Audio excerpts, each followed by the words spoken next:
congratulations on your new series. What has that been like, kind of building up to the release and now having it out in the world? Well, it was definitely amazing. I love the show and definitely the first season, and I was just so excited and so anticipated to be able to release the second season. I definitely think it talks about many different aspects of life, both good and bad, that I love to discuss, the edgy parts of life. But it still keeps, still the same family principles and the loving and tenderness that you feel when you watch Acapulco. So definitely there was a lot of anticipation on my part for this second season. Yeah, and I mean, for people who are fans of the first season, what can they expect from the second season? Like, have the standards gone up? What's that about? I think definitely, the standards have gone up. I definitely think that the second season was just like really good, really a home run in that sense. But I definitely think in this second season, we take it up even farther up a notch.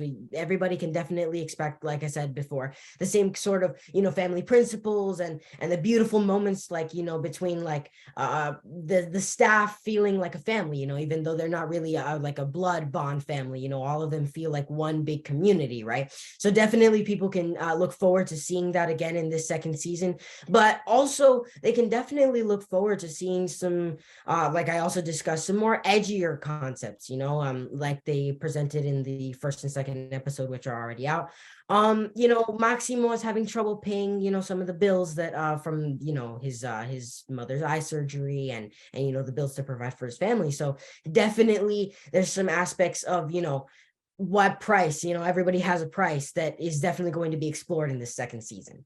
Definitely. And talking more about the second season, your character Hugo, how has he kind of grown since we've last seen him, and what has that been like bringing him to life? Yeah, I mean, I definitely think he's grown through like even the three stages that we've seen him, because he technically, I'm playing an old sort of character because I did Hugo in How to Be a Latin Lover when I was 8. um and honestly, it was so much fun just bringing that character from like 8 to like being a teenager sort of now in the first season, and even farther down now in the second season. He's matured a little bit more, and definitely one thing I will say that's sort of stayed the same in Hugo's character is that he's sort of naive at the bottom of it. He doesn't really know what the real world is like. And I definitely feel like through this second season, he's really opening his eyes. In this first season, he was sort of more narrow-minded. He didn't really want to accept most of what the real world was like, right? But in this second season, he's more eager to learn about what the struggles of his uncle had to go through to get to where he is today. And he's learning more about, the real world, and how it can be sometimes cruel, but other times super sweet. So yeah, definitely I feel like through the second season we're going to see Hugo grow in maturity and grow definitely as a person. And I mean, he's still growing and learning, but have you learned anything from your time playing him?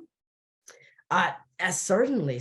Again, most of the lessons, that they teach in the show, you can definitely learn from in real life. And as Hugo, a lot of the lessons, that I've kind of already seen them in my own way, but at the same time, learning them and being able to learn them through fresh eyes, through Hugo's fresh eyes, is just so eye-opening, about how to learn about the different cultures. That's also another thing. I come from another Latino culture. My dad is Panamanian and my mom is Brazilian. So learning about this Mexican culture that they talk about in the TV show is also another eye opener for me, and I love, my conversations with Eugenio about his childhood. And so I'm sort of in a way also like Hugo in real life.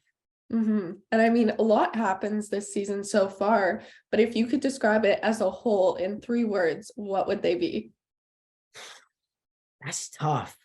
Um, I would say heartwarming, heartbreaking, Okay. and I guess you could say like repairing, I don't know, in a way.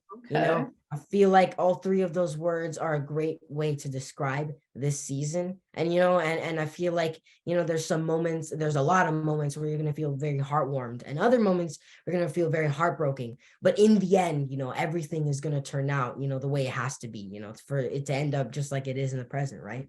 And I mean, what would you want to see for a possible season 3? Um, Definitely, I want to see, I won't spoil too much, but I definitely want to see what Maximo's journey is going to be like. You know, we already see that he's starting to get more ambitious, right, in the second season.